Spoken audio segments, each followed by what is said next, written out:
Eu sou Juliana Cristina Renhar, sou nutricionista, fiz mestrado e doutorado em História e há quase 20 anos eu trabalho com cultura e patrimônios culturais de Curitiba.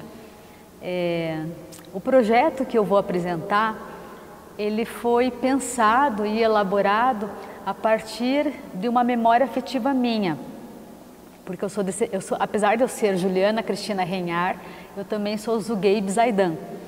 E os meus antepassados frequentavam a Igreja Ortodoxa São Jorge de Curitiba, que é essa igreja que eu quero apresentar para vocês hoje. A gente está aqui dentro desse templo, é uma igreja muito linda e eu quero contar para vocês um pouco de como foi pensar esse projeto da Igreja São Jorge, que eu chamo de Reduto dos Árabes de Curitiba.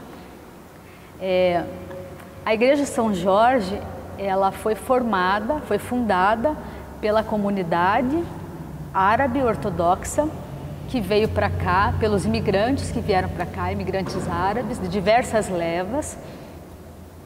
E ela foi pensada, concebida na década de 1950. E ela foi fundada em 1962 por essa comunidade árabe. Eu não frequentava a igreja e a minha família, os meus antepassados que vieram da Síria e do Líbano, são católicos ortodoxos. Apesar de não ser formada nessa igreja, nem eu, nem meus irmãos, a minha mãe frequentava a igreja quando era pequena. Ela vinha para cá com o seu vovô, com o vovô Jamil Zugaib. E quando eu pensei no projeto e vim conversar com o atual padre da igreja, o padre Simão, eu comentei com o padre sobre o meu vovô. E o padre, depois analisando as atas, me mostrou que o meu vovô foi um dos primeiros imigrantes daquela primeira leva que fez contribuições para a igreja, a contribuir com a igreja. E isso eu fiquei, me chamou bastante atenção e eu fiquei feliz, porque na realidade não só minha família frequentou a igreja, mas participou também dessa formação da história da igreja. Apesar da gente não frequentar a igreja, né, todo domingo, vir na missa e tudo mais, o meu irmão fez questão de casar nessa igreja. E ele fez questão por conta de ser árabe. Então a igreja, ela tem toda essa importância com relação à questão religiosa, mas ela também tem bastante importância por conta da questão étnica. E meu irmão, essa ideia dele frequentar a igreja por ser árabe, o trouxe também mais perto da igreja, porque depois ele batizou os filhos na igreja também, né? E então existe uma comunidade que frequenta a igreja por conta da questão religiosa, mas existem pessoas que também são levadas a conhecer e a vir e começar a frequentar por conta dessa questão da identidade étnica também.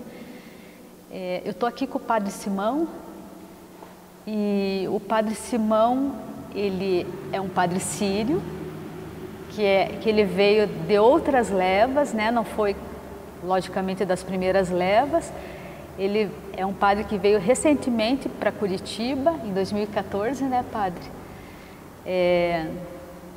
Ele é um padre que ele gosta de abrir a igreja e sempre fala que a igreja, ela não é só dos árabes, é uma igreja da população curitibana em geral. E eu gostaria que o padre comentasse um pouco da história dele, dessa história do padre com a igreja. Antes de falar da minha história, quero agradecer a Juliana e o Victor, né, por esse projeto especial para mostrar a história especial dessa igreja. Ter vovôs antepassados, né, nessa grandeza carrega em cima de nossas costas, né, muita responsabilidade. Será que a gente merece ser herdeiro daquela geração? Porque aquela geração chegou por causa da guerra, seja a Primeira Guerra Mundial, seja a Segunda Guerra Mundial, deixando tudo só buscando uma vida. Também eram, pode dizer, refugiados. Tem imigrantes que buscam uma vida melhor, mas tem um refugiado que busca uma vida simplesmente. E além de todas essas dificuldades, eles decidiram construir essa igreja, que, como falou, sou agora o padre atual dessa igreja. A ideia era mostrar a identidade árabe aqui na cidade, identidade síria-libanesa em especial. Os fundadores eram desses dois países especialmente, além dos outros países árabes. E para criar uma imagem de nossa identidade, eles fizeram 5 bases dessa identidade. A igreja, Clube Sírio-Libanês, Centro Cultural, entidade beneficente, a Liga das Senhoras, para mostrar quem são os árabes. Porque quando eles chegaram com passaportes turcos, daí o povo começou, sem discriminação, né, chamar esse povo turco. Daí para mostrar que não somos turcos, somos o povo sírio-libanês, que virou um título especial aqui no Brasil, e também para mostrar o nome da igreja. Daí eles fizeram um título muito grande, só para mostrar quem é a igreja ortodoxa. A igreja católica, apostólica, antioquina, ortodoxa, São Jorge de Curitiba. A nossa arquidiocese, mesma coisa, né? A Catedral Católica Apostólica Antioquina Ortodoxa. Então, eles criaram esse nome para mostrar nessa identidade. Dos fundadores, não para criar uma identidade fechada, não para criar um grupo fechado. Estamos aqui com braços abertos e portas abertas, mas para mostrar quem são esses fundadores da igreja. Daí eu tenho uma honra de recebê-los aqui, mas tenho uma honra também de ser o padre atual, o herdeiro dessa geração especial. E uma coisa que eu lembro quando eu cheguei aqui com a minha mãe, né, no casamento do meu irmão e depois no batizado. A minha mãe, ela olhava as pessoas no banco e falava: eu conheço os patrícios, eu conheço, olha lá, o senhor não sei, né? Sim. O outro, fulano, ciclano, sim, né? Sim. E eram pessoas que eram, se não eram as pessoas, os fundadores eram os descendentes dos fundadores, né? Sim. Então as famílias, elas continuam de geração em geração ainda frequentando a igreja, né, padre? Sim, ainda temos algumas famílias dos fundadores, temos outras famílias de nova onda dos refugiados imigrantes que chegaram nas 50, com o começo, com o início de trabalhar nessa igreja que foi inaugurada em 62, e temos que os novos chegados, os novos refugiados por causa da guerra lá na Síria. Então, temos essa continuação nas gerações. E como a maioria desse povo árabe, o povo sírio-libanês, tem as mesmas tradições, a pessoa entra na igreja, né, já acostumado, já na casa dele. Parece que os refugiados, digamos assim, né, e os novos imigrantes, um dos primeiros lugares que eles buscam é a igreja realmente, né? Por quê? Porque a igreja, para nós, do Oriente Médio, a igreja é nossa mãe. Daí, o primeiro lugar, quero buscar minha mãe para encontrar meus irmãos lá. Porque deixando seu país, está deixando seus pais, seus irmãos, seus parentes, amigos, tradições, língua, escola, está deixando tudo. Além, às vezes, de ter uma casa derrubada ou bombada. Aí você busca um lugar novo, pelo menos para ter 3, 4 famílias em especial, além de todas as outras famílias que frequentam a igreja. Sim. Daí era fácil conhecer todas essas gerações. Sim, sim. E padre, eu gostaria que o senhor contasse um pouco da sua história, assim. Como que o senhor veio parar aqui? Cheguei em Curitiba em 2014, em abril de 2014, mas fiquei 6 meses antes em São Paulo. Primeiro dia aqui no Brasil, 24 de outubro de 2013. Então esse aqui é o primeiro mês de nosso 10º ano aqui no Brasil. Já somos brasileiros, tá bom? Naturalizados. A ideia era que buscar uma missão nova, porque a minha missão, a primeira missão, terminou por causa da guerra síria. A ideia é que a minha igreja foi a primeira igreja que o Estado Islâmico quebrou. A minha cidade virou capital do Estado Islâmico, daí a primeira coisa que eles fizeram lá, quebraram as cruzes da igreja, como um sinal, né, que estamos aqui. E roubaram tudo, e depois fiquei sem igreja, sem paroquianos, sem casa, 6, 8 meses entre Síria e Líbano. Graças a Deus que o arcebispo do Brasil abriu contato comigo para chegar aqui, ganhar mais uma missão, para servir mais uma igreja. O padre na igreja ortodoxa é um servidor. Aí serve Deus e serve os amados de Deus, os paroquianos. Fiquei em São Paulo 6 meses estudando a língua portuguesa. E em abril cheguei aqui para ser o pároco, com muita honra e alegria, ser pároco dessa igreja. A minha história, então, é igual da história dos novos refugiados, O que aconteceu comigo? Cheguei com minha família com um visto de padre e família do padre. Mas precisamos anunciar e avisar que o Brasil era o primeiro país que abriu a porta legalmente para os sírios. Daí, a partir do ano 2013, você precisava ter passaporte, 2 fotos e 15 dias, e você ganha um visto de graça. O Brasil era o primeiro país do mundo que abriu a porta para os sírios ganharem mais uma vida segura aqui. Avisando que talvez não podemos ajudar pagando salários, arrumando moradia, mas bem-vindo. Daí você chega aqui, no dia seguinte ganha seu CPF, daí pode trabalhar e pode estudar. O que precisa um sírio, né? Precisa estudar e trabalhar. Essa é a cabeça do nosso povo. Daí chegou aqui nessa cidade também muitos refugiados.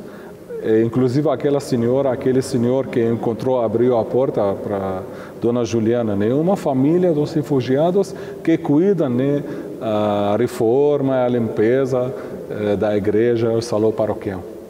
Essa família que o senhor falou chegou depois do senhor, então? Chegaram depois. Ganharam aquele visto gratuito. Ah, tá. O Brasil não chamou esse visto de refugiado. Chamou visto turístico. E depois de arrumar os documentos, olha como o povo brasileiro é receptivo, acolhedor, e também cuida da dignidade das pessoas. As pessoas chegaram ganhando RNE, Registro Nacional de Estrangeiro. Nem durou 3, 4 anos, eles mudaram para o RNM, Registro Nacional de Imigrante. Olha que dignidade que o povo deu aos novos chegados aqui no Brasil. Sim, Não só os sírios, né? Todos que chegaram aqui. Sim. E o senhor estava falando que veio com a sua família, porque o padre católico ortodoxo pode casar, né? Sim, o padre católico ortodoxo não pode casar nesse sentido que é permitido ou proibido. O padre ortodoxo, que é pároco de uma igreja, tem que casar.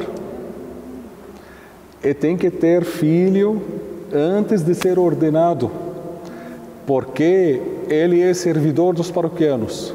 Daí o arcebispo vai ver se esse padre pode cuidar de uma família, pelo menos, para ser capaz de cuidar das famílias.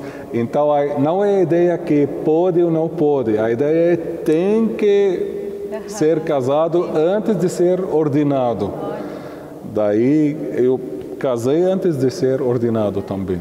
Que interessante, eu não sabia que era digamos, uma exigência até. É, exigência. Agora, não quer casar, vai ficar no mosteiro para depois ser eleito como arcebispo, daí uma opção para você.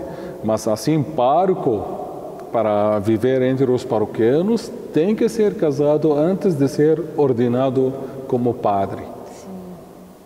E o senhor tem 2 filhos, né? Graças a Deus, um casal de filhos, Samir e Sara. E minha esposa é Rabab. Rabab. É, aqui, por causa de sotaque curitibano, é assim, eles a chamam Rabab, né? Porque R não, e também a última letra não pode ser Rabab. Daí eles a chamam aqui Rabab, mas o nome dela é Rabab. E meus filhos, Samir e Sara. Sim, e são estudantes ainda, né? Estudantes, graças a Deus, né? Como falei, para nós, a nossa cabeça é estudar e trabalhar. Samir estuda TI, para ser programador ou analista, não sei como é o caminho dele, e a Sara estuda psicologia. Ah, ela já está na faculdade. Já então. está na faculdade, graças a Deus, já está na faculdade. E o senhor fez o sinal da cruz dos ortodoxos é diferente, não é, padre? É, diferente, mas não em sentido que tem um sinal errado ou sinal certo. Mas nosso sinal de cruz é assim, né? Fazer as mãos assim, para mostrar as 2 dogmas principais do cristianismo, né? A Santíssima Trindade, Pai, Filho e Espírito Santo, um só Deus, e as 2 naturezas de Jesus Cristo. Jesus Cristo é Deus verdadeiro e homem verdadeiro. Se encarnou pelo Espírito Santo na Virgem Maria. Aí a gente faz assim em nome do Pai celestial, né? Do Filho que se encarnou, né? Que encarnou, foi crucificado, ressuscitou dos mortos, subiu aos céus e sentou-se à direita do Pai. Daí, assim, para a direita. E o Espírito Santo. Amém. É diferente. É diferente, como eu falei, cada igreja, por causa da riqueza das tradições, tem a liturgia dela que expressa a fé dela. Então, a liturgia, as orações, as celebrações, expressam a dogma da própria igreja. Daí a nossa igreja escolheu esse sinal da Santa Cruz para mostrar as nossas dogmas. Sim, sim. E eu andando pela igreja, padre, eu percebi que os vitrais e as pinturas têm o nome das famílias, né? Dos fundadores. Sim, sim. Né? Ilu, Bitar, né? Abage. E eu achei... Os outros ícones também têm outros nomes de outras famílias também, de outras famílias. Mas a senhora percebeu também que colocar os nomes era por causa de escrever uma história, não por causa de mostrar. Sim. Não como outras igrejas que cada um que doa um banco, daí coloca o nome dele no banco da igreja ou coloca o nome aqui nos ícones principais. Aqui você só foca na sua oração, na sua relação com a Santíssima Trindade. Os nomes são só em cima, escondidos, nomes escondidos. Sim, sim. Mas como parte da história. Sim. E me conta uma coisa, padre. O senhor já se acostumou com a comida brasileira? Adorei. Adorou? Acostumei com tudo. Sim. E também essa cozinha é cozinha rica, porque o Brasil não abriu a porta só para o povo sírio-libanês, só para os árabes, né? Abriu a porta para muitas comunidades, muitas nacionalidades, e cada um deles tentando manter as tradições antigas dele, pelo menos, no mínimo, trouxe a cozinha dele aqui. Até que você pode agora comer comida original das pessoas aqui, às vezes mais gostosa da origem, porque as pessoas insistem em ensinar geração pela geração como funciona essa comida original. Esse ano, por exemplo, preparando para a festa julina, quase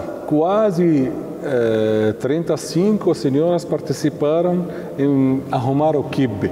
Então, no Brasil, outras senhoras, claro, por causa das condições delas, não participaram. Então, só quem participou em arrumar, preparar o quibe de festa julina, 35 senhoras. Então, você conserva a sua tradição, conservando sua cozinha. Sim, sim. E o senhor... Mas deixa-me dizer uma coisa que entendi depois, né? A importância de arroz e feijão. Porque convidado a um restaurante, participando de uma festa, né? Sempre perguntava assim, como um brasileiro vai a um restaurante, uma churrasqueira, pagando R$100, R$120, né? Agora mais caro, para servir arroz e feijão. Mas, cara, em mim mesmo, né? Cara, vai para o centro, né? Comer lá R$2,99, R$3,99. Depois comecei a descobrir a importância de arroz e feijão para o próprio povo brasileiro. Como a importância, né, do povo árabe, né? O quibe, o tabule, o hummus, a harissa, aquela comida que faz muitas vezes durante o ano aqui. Então, entendi, arroz e feijão para o brasileiro não é uma comida, é uma paixão, um amor, uma identidade até talvez. A gente se identifica através da comida, né? Sim, sim. E quando viajamos para a Síria, para o Líbano, em 2017, pela primeira vez, como parte das lembranças, era 1 quilo de feijão, né? A cada família que a gente, com mais café, né? A cada família que a gente visitou lá. Olha que interessante. Sim. E falando nessa questão da comida e identidade, a festa julina aqui, ela é um sucesso aqui em Curitiba. Graças a Deus. Mas muito também porque o cardápio da festa julina é de comida árabe, sim, né, padre? De comida árabe. E o sucesso vem de duas bases. Vem de que os paroquianos, especialmente a Liga das Senhoras Voluntárias, insistem em reservar a tradição, especialmente na comida, servindo cardápio árabe. A segunda base é do próprio povo curitibano, né? Que ele mostra, expressa a paixão dele pela essa comida árabe. E como é feita ainda das senhoras, com aquelas mãos abençoadas, né? Daqueles paroquianos que, além de ter uma receita certa, a gente adiciona, né, um toque de amor, adiciona um toque de paixão. Porque uma coisa da cozinha, não sei se é científica, não sei, mas fazendo café, pensando nas pessoas que você vai servir, vai dar outro resultado. Daí a gente prepara o cardápio da festa julina pensando, né, nossos visitantes. Não são nossos clientes, são nossos visitantes. Daí a gente pensando neles, esse dá mais gostoso a nossa comida. É o tempero do amor. É tempero do amor, que é inexplicável. A gente estava conversando, né, padre, sobre essa questão de fazer a comida com amor, né? Sim. E nós vamos ter algumas oficinas de comida árabe. Opa, parabéns. Sim, sim. E o senhor chamou a gente também para algumas atividades da igreja que também tinha comida. Eu queria que o senhor falasse um pouquinho sobre essas atividades da igreja. Além das atividades educacionais, vamos dizer, catequese das crianças, grupo de jovens, grupo de famílias, todo mês a gente tem uma atividade. Todo mês tem que ter uma atividade, né? Fora de Natal e Páscoa, as festas mais grandes da nossa agenda, do nosso calendário litúrgico, todo mês a gente tenta fazer uma atividade para chamar as pessoas mais para a igreja, não para chamar os árabes. A igreja, como eu falei, não é igreja árabe. Quem fundou a igreja é os árabes, com muita honra, com muito orgulho. Mas a igreja é com portas abertas para todo mundo. Daí, se alguém batizou aqui, vamos convidar todos os pais dos batizados. Quem casou aqui, no dia do namorado, porque a nossa cultura não tem muito, né, essa cultura de namorar. Daí a gente chama todos os que foram casados aqui. Para mostrar que essa igreja não é uma comunidade fechada. Até na última festa julina, muitos participaram da missa. Falei que participar da igreja nem precisa licença, nem precisa convite. Convite foi pago pela Santa Cruz, não precisa licença porque não é nossa casa, é casa de nosso Pai Celestial. Fora dessas atividades, ainda tem festas que a gente tenta manter a tradição vinculada com a própria festa. Por exemplo, passando o jejum, daí na missa você quebra o jejum. A festa da Nossa Senhora, né? Você precisa jejuar 14 dias, aí você vem para a igreja celebrando a missa, quebrando seu jejum após da missa, comendo aquela rice, a comida que precisa quase 12 horas, né, na brasa, devagarzinho, tem que ser tudo devagarzinho.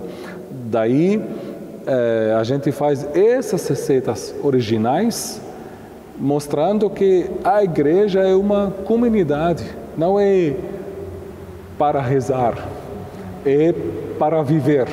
Daí a cozinha vem nessa parte de viver e conviver. Entendi. Muito legal, né? Porque a comida é isso, né? A comida grega, é isso. Né? A comida grega também. A importância da comida é central na cultura cristã. Até o próprio Nosso Senhor, né, deu o seu corpo, o seu sangue como comida para nós. Né? Ele deixou para nós, né, como dizer, desculpa meu português meio quebrado, mas na Santa Ceia, né, ele quebrou o pão e deu o cálice para compartilhar a vida dele pela comida. Sim, é verdade. O alimento físico, espiritual. Né, e espiritual. Físico e espiritual. Sim. Eu agradeço, padre, a sua disposição durante todo o projeto de receber a gente com carinho, com acolhimento, com amor. E eu espero que o senhor aqui em Curitiba seja muito feliz. Na verdade, estou feliz. Sim. Vou continuar feliz com esse povo brasileiro maravilhoso, né? Com meus paroquianos. Eu também estou feliz de recebê-los aqui.